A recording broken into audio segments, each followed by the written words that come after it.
बद्रीनाथ धाम भगवान विष्णु का बसेरा है। रुद्रप्रयाग से अलकनंदा नदी का दामन थामे हम बद्रीनाथ पहुंचते हैं।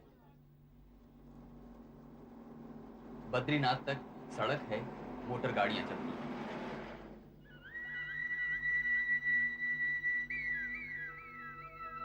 जैसे जैसे बद्रीनाथ का सफर खत्म होने को होता है, प्रकृति की असीम सुंदरता के जादू से मन नाच उठता है।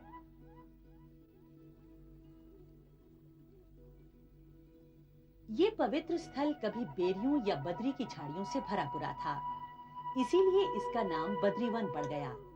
इसके दोनों ओर नर यानी अर्जुन और नारायण यानी कृष्ण पर्वत श्रेणियां हैं। देश के 4 प्रमुख धामों में श्री बद्रीनाथ धाम का विशेष महत्व है। धर्मशास्त्रों के अनुसार जब तक कोई तीर्थयात्री श्री बद्रीनाथ धाम की यात्रा नहीं कर लेता, उसकी जीवन यात्रा अधूरी रहती है। समुद्र तल से लगभग 3133 मीटर ऊंचाई पर स्थित है बद्रीश का विशाल मंदिर। पौराणिक कथाओं के अनुसार यह वैदिक कालीन है। माना जाता है कि अलकनंदा नदी के किनारे स्थित इस वर्तमान मंदिर को 8वीं शताब्दी में हिंदू संत और सुधारक आदि शंकराचार्य ने स्थापित किया था। गढ़वाली वास्तुकला का यह एक अनूठा दस्तावेज है। अलकनंदा के तट पर तप्त कुंड, सूर्य कुंड और नारद कुंड हैं। गर्म पानी के ये प्राकृतिक सोते यात्रियों के तन मन उज्जवल बनाते हैं। हर साल भारत के कोने कोने से हजारों श्रद्धालु यहाँ दर्शनों के लिए आते हैं। सभी प्रकार के कदों और पदों के यात्री यहाँ दर्शन का लाभ उठाते हैं और प्रकृति की सुरम्य वादियों में अपने सब दुख भूल जाते हैं। पर्यटन सूचनाएं। ऋषिकेश से बद्रीनाथ धाम 297 किलोमीटर दूर है। रेल यात्रियों को कोटद्वार से बस या टैक्सी लेनी होती है। कोटद्वार से बद्रीनाथ 327 किलोमीटर है। बसें और टैक्सियां सीधी बद्रीनाथ तक जाती हैं। बद्रीनाथ में अनेक धर्मशालाएं और अतिथि गृह हैं। इनके अलावा गढ़वाल मंडल विकास निगम का होटल देवलोक सभी जरूरी सुविधाओं से सज्जित आरामदेह विश्राम स्थल है। गढ़वाल मंडल विकास निगम द्वारा पैकेज टूर उपलब्ध हैं। रेल से आने वाले 4 धाम दर्शनार्थियों को ऋषिकेश या कोटद्वार स्टेशनों पर उतर जाना होगा।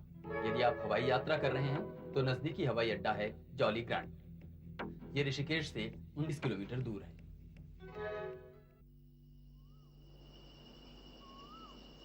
भारतीय संस्कृति तपोवन की संस्कृति रही है।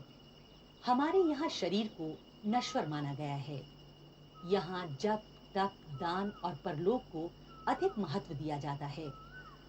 भारतीय जीवन में आध्यात्मिक प्रगति और आनंद को विशेष प्रतिष्ठा दी जाती है। यात्रा चाहे आध्यात्मिक शांति के लिए की जा रही हो या फिर महज यायावरी, दोनों ही अनुभव एक से बढ़कर एक हैं।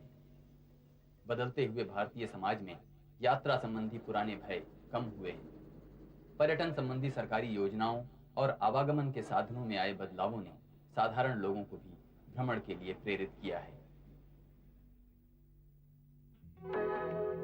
कुछ पर्यटन निर्देश।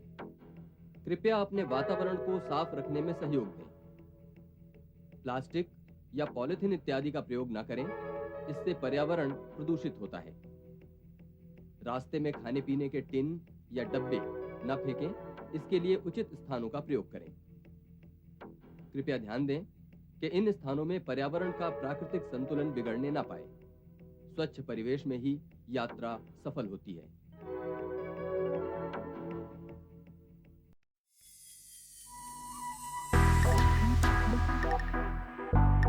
मानव जीवन स्वयं में एक घटना है। हर एक व्यक्ति